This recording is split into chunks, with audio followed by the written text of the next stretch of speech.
ular mana shu yerda yashaganda mana shu yerda istiqomat qilganlar. Mana shu sizlar bir savol binolarni mana shu atrofidagi joylar shu odamga tegishli bo'lgan. Makka importda zodagon bo'ylardan bo'lgan. Yana kim bo'lgan savol aytdi?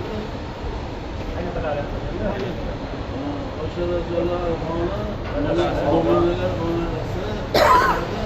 dadalari bo'lgan. Yana kim bo'lgan? Islomdarimizdan keyin birinchi xalifa. Rasululloh vafot etgandan bo'lsa 2 yildagi vafot etgan 34 yilga xalifa. Yana kim bo'lgan?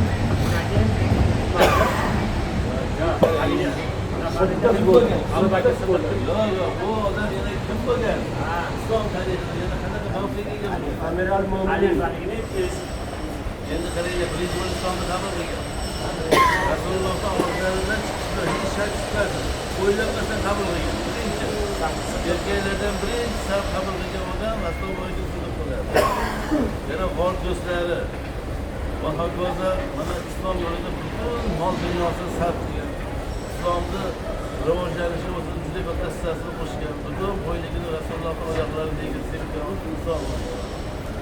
Mana ko'rdilar ham bular qanaqa jo'sh qo'ygan joyini, mana bu joyni qanaqa qo'ygan. Mana hattoki o'zlarini jonini fido qilishga tayyor bo'lib, agar o'sha hijrat paytida birga safarga chiqdilar.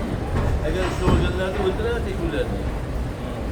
100 ta qizil tuya aytilgan. Mana shu kim Muhammadni ushlab kelsa, 100 ta qizil tuya beramiz. Xoh qo'yligini, xoh tirigini beramiz. 100 ta qizil tuya bizga hozirgi mana bu davrda hisoblangan eng zo'r mashinalar. Chunki eng qimmatli narsa Arablarda qizil tuya bor.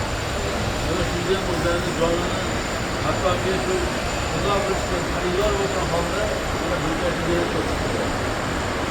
Mana Nabiy yo'llariga Ahmadlarni Abu Talib o'lgandan keyin bu yerda qiyinlarda himoyat xabarlari boshqalarga ishg'ol qilganlar yo'laqoldi, amallar gumonlik qildi va hokazo hatto qo'yib do'stlarni oldiga bordi, kaltaklariga qo'yishlarni qabul qilib aytdi va hokazo mana o'sha sizlarga ta'sir qilib